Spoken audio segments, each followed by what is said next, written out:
وَنُنَزِّلُ مِنَ الْقُرْآنِ مَا هُوَ شِفَاءٌ وَرَحْمَةٌ لِّلْمُؤْمِنِينَ وَلَا يَزِيدُ الظَّالِمِينَ إِلَّا خَسَارًا। আমি অবতীর্ণ করি কুরআন, যাহা মুমিনদের জন্য আরোগ্য ও রহমত, কিন্তু উহা জালিমদের ক্ষতি বৃদ্ধি করে। আসসালামু আলাইকুম ওয়া রাহমাতুল্লাহি ওয়া বারাকাতুহু। সম্মানিত ধর্মপ্রাণ ভাই ও বোনেরা, আশা করি আপনারা সবাই ভালো ও সুস্থ আছেন। আলহামদুলিল্লাহ, আমিও ভালো ও সুস্থ আছি। কাছে কিংবা দূরে, দেশে কিংবা প্রবাসে, যারা জিনে আক্রান্ত, জাদুটোনা বা ব্ল্যাক ম্যাজিক সংক্রান্ত কোরআনী চিকিৎসার শিক্ষামূলক ভিডিও দেখছেন বা শুনছেন, আমি আপনাদের সবাইকে আমার আন্তরিক শুভেচ্ছা ও অভিনন্দন জানাই।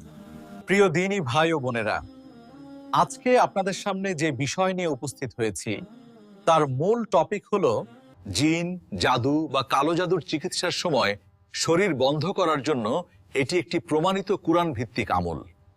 প্রিয় ভাই ও বোনেরা, আমরা চিকিৎসার কোনো ক্ষেত্রে শতভাগ গ্যারান্টি দিতে পারি না, কারণ আমি বা আপনি কেউই চিকিৎসার মালিক নই। আলী চিকিৎসার একমাত্র মালিক আল্লাহ সুবহানাহু ওয়া তাআলা। অতএব আপনি যদি আল্লাহর কুরআন দ্বারা চিকিৎসা পেতে চান, তাহলে অবশ্যই কুরআন সম্পর্কে সহিহ জ্ঞান অর্জন করতে হবে এবং পূর্ণ বিশ্বাসের সাথে আল্লাহর কাছে সাহায্য চাইতে হবে। আপনি যত বড়ই পীর বুজুর্গ হন, যত বড়ই অলিয়া উলিয়া হন না কেন, আল্লাহ তাআলা যদি সাহায্য না করেন, তাহলে আমাদের সফল হওয়ার কোনো সক্ষমতাই নেই। প্রিয় দ্বীনী ভাই ও বোনেরা, চিকিৎসা চলাকালীন নিজের শরীর বন্ধ করার অনেক পদ্ধতি রয়েছে। এর মধ্যে আমি আজ একটি পরীক্ষিত আমল আপনাদের সামনে তুলে ধরব।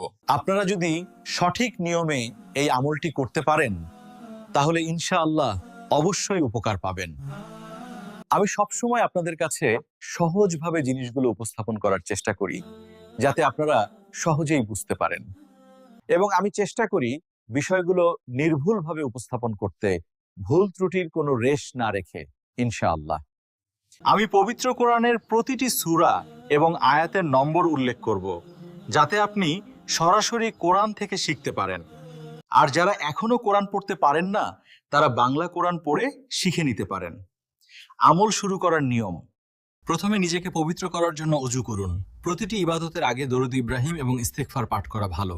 তারপর আপনার উদ্দেশ্য অনুযায়ী আল্লাহ তাআলার কাছে নিয়ত করুন। হে আল্লাহ, আপনার কালামের মাধ্যমে আমি আমার শরীর বন্ধ করছি। আপনি আপনার কালামের বরকতে মাকে হেফাজত করুন। অথবা আপনি আপনার নিজের ভাষায় নিয়ত করতে পারেন, কিন্তু নিয়ত অবশ্যই অন্তর থেকে আসতে হবে, আন্তরিকতা এবং ভক্তি সহকারে। এরপর সূরা বাকারার 255 নম্বর আয়াত অর্থাৎ আয়াতুল কুরসি 3 বার পাঠ করবেন এবং 2 হাতের তালুতে একবার ফু দিবেন।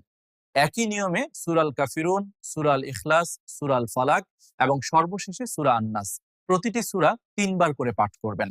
তারপর সেই হাত দিয়ে পুরো শরীরে মাসাহ করুন। সারাদিন আপনার শরীর আল্লাহর জিম্মায় থাকবে, অনিষ্টকারী শয়তান কোনো ক্ষতি করতে পারবে না ইনশাআল্লাহ।